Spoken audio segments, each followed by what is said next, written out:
whether it be in high school or in college, you probably had someone tell you that once you graduate, real life begins. No more busy work, no more people policing your bathroom breaks, no more fake authority figures who demand respect without earning it. You just had to make it through to adulthood, and then you land your first big boy job, and you realize it's not real life at all. It's literally just school with a different mask, except now attendance is called punctuality, detention is called a layoff, and the popular kids are just whoever can suck up to the manager the most. And the more time you spend in this trap, the more you start to notice a pattern, because jobs only like you when you don't value yourself. This isn't a work sucks video. Everybody knows that work sucks, but this is the specific mechanics companies use to keep you compliant, underpaid, and grateful for the job that you hate. So I chose 5 points off the top of my head, and let's start with the most annoying one: the constant pizza parties. Now, don't get me wrong, I love pizza and I love parties, but working a corporate job made me hate both of those things. I truly believe the corporate pizza party is a psyop to make you go crazy every time you see pizza in the office. Because whenever you see the pizza boxes in the office, you know it's because you did something good, but it also reminds you how little they actually value you. I mean, at my last company, we would get pizza parties, it felt like almost every month. I worked in live sports, so there was always something going on in the sports world, and every time we had a good broadcast, we would hear about how much money we generated the company, how well we did for the clients, and then at the end of that, they would present us 7 boxes of Little Caesars pizza. Now, don't take this the wrong way, but I can't enjoy Little Caesars when a multi-billion-dollar corporation is buying me that pizza as a reward for how much money we just made them. Little Caesars is great when you don't have much money and you want a lot of food, but it's not great as a reward for your hard work. To make it even worse, I remember one time they were using coupons that they brought from their house to buy our pizza, and then we found out that they were having a fully catered lunch upstairs. Mind you, they did none of the work, they just sat there and watched us do all the work, and they even told us, without you guys, we wouldn't be anything. And that's where the psyop comes, because you want to ask for more, you want to go to them and say, hey, could we get a bonus? But you know how replaceable you actually are, so you just eat the slice like a good boy. And don't you dare not eat the company pizza. Towards my end of the time at the company, I got tired of the pizza parties and I would just skip on the pizza entirely. I can only have Little Caesars so often before I just completely don't care to have it anymore. And every time I would skip on getting the pizza, I would get the nastiest looks from upper management, like I was being mean or rude. Couple that with the fact that we were not allowed to eat pizza at our desk. They had a very weird policy about not letting food or drink next to the desk. Add to the fact that we were always constantly understaffed. They would just basically tempt you with food that you weren't allowed to eat, but they encouraged you to eat. And if you did at your desk, you would get in trouble. It's the constant tug and pull of knowing that you're human, but not being able to treat you like one. The second thing that I hated working a corporate job was the annoying HR tactics. First of all, you never want to interact with HR at any job. It's usually a trap, and they're going to make you either fire yourself or make your manager hate you. HR is probably the one part of the building that everybody that you work directly for hates, but they're required to be there. And their job is to essentially find the best snitch or find somebody that they can bully. It's weird because this is also the department that talks about mental health and workplace culture and safety. They'll tell you until your ear falls off that they're on your side, but HR's legal duty is to protect the company, never the employee. It's not a surprise that 85% of workers hesitate to bring their work-related issues to HR, and 90% of them are just flat out unhappy with their HR department in their company. All the times I've had to interact with HR have been against my will and almost ended with what felt like a threat. Like one time there was an employee, I guess, stealing hours, and he worked in my department, but I didn't know him. We were not friends, and I didn't even know about what was going on. And when they called me in to basically interrogate me about what he was doing, I told them that I didn't know anything and I barely knew the person. The conversation lasted a total of maybe 10 minutes, and half the time they were just telling me, you know, if we find out that you two are friends or communicate on any any other level, then your job will be at risk too. This was a surprise to me because I go to work, mind my business, and go home. I mean, I had some friends in the office, but friends is a very strong word. We may exchange a conversation here or there, ask how their weekend is, but I don't know them well enough to ask, why are you stealing company time? Nor do I care. But HR works in this gray zone where they're not your manager or higher up, but they also have more power than your manager and your higher ups. And if they mistreat you, then who do you go to? And before I hear the cope that, well, if you were just a very enthusiastic employee who came in every day happy wanting to work, then HR would never bother you. And that's true until it's not. The 1 second that you give them any pushback or refuse to do what they ask of you,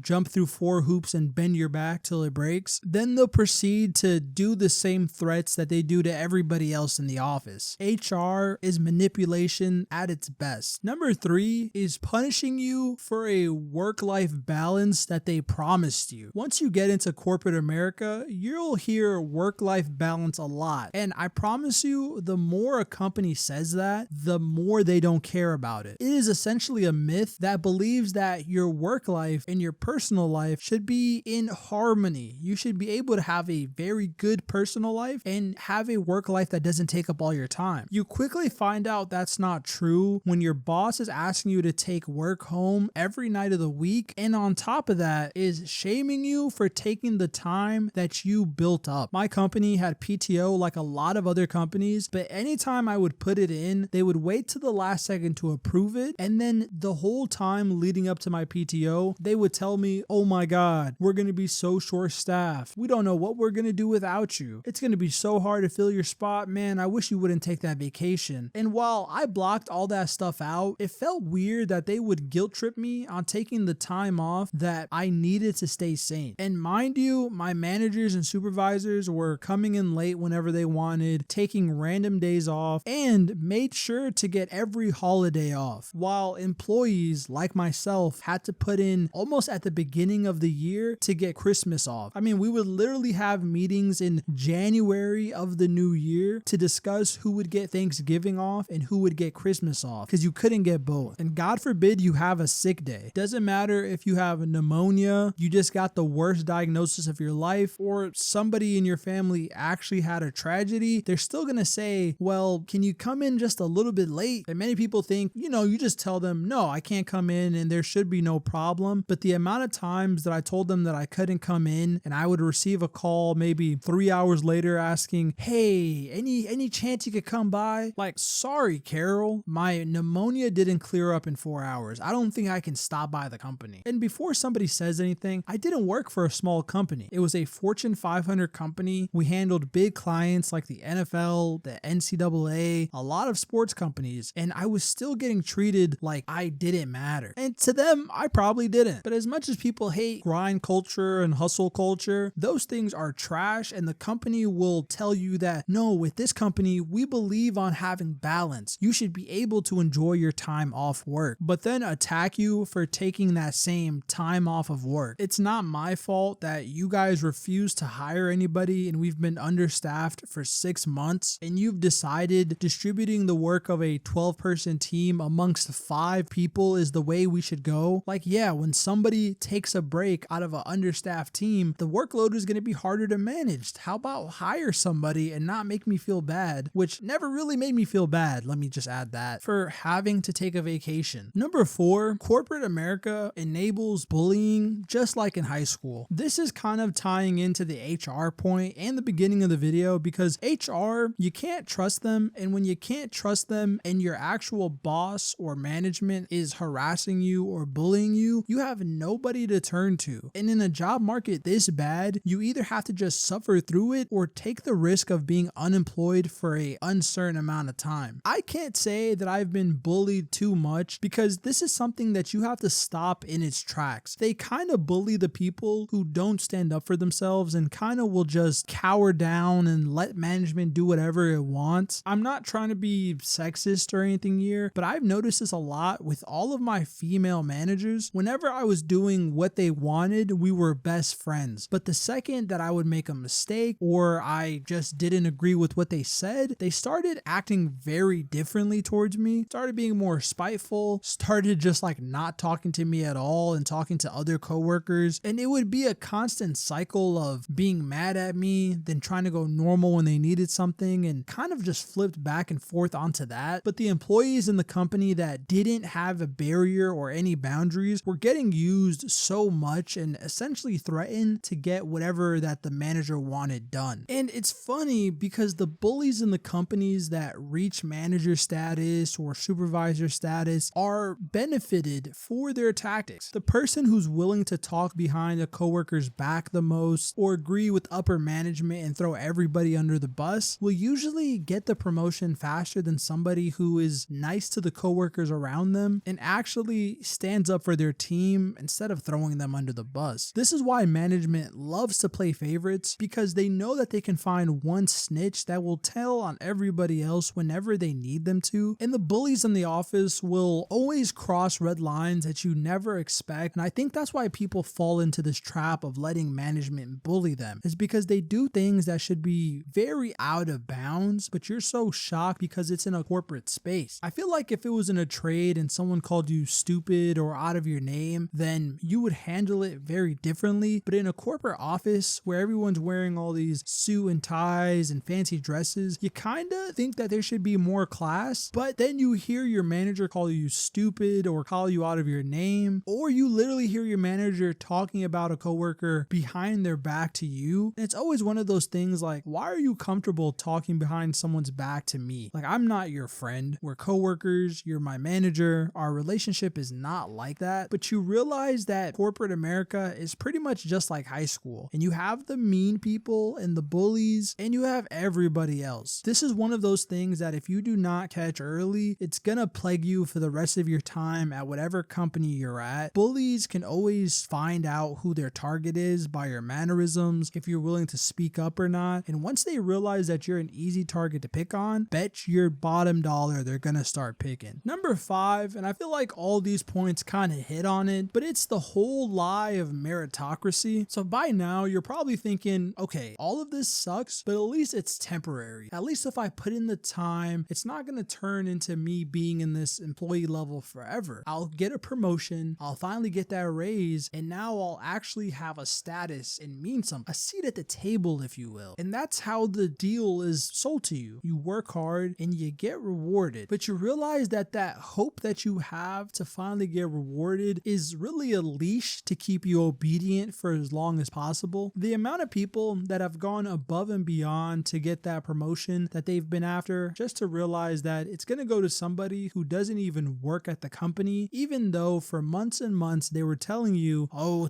your chances are looking good, we're thinking about it, you're really putting in the extra effort and all the extra work that you did because you really believed that this is my time, this is my moment to get that promotion. All the work off the clock after hours will instead be rewarded with a pizza party. I told you it would all come full circle. I want to say that I didn't fall for this, but I definitely did fall for this quite a few times, because why do you do a job? For the money. And when they tell you that, hey, you have a good chance at making more money, you're gonna get your hopes up. And I probably fell for this like 2 to 3 times. The first time I was told that I didn't get the promotion because I was too young. I was 22 at the time. Mind you, it never made sense. If I was doing the job at that high of a level, then me being too young shouldn't be an issue. But I realized that they were just trying to let me down easy. They ended up hiring this random dude that wasn't even working at the company at the time, and he only stayed for 2 months, saying that he didn't understand how this company operated with such a bad culture, and left. I said I fell for it 3 times, but I guess it was really 2. The second time I fell for it, it was for the supervisor role, and they interviewed me and 3 other employees, and I knew that I wasn't going to get it this time because the 2 other employees had been there for 10 plus years both, and something that they stressed constantly is, well,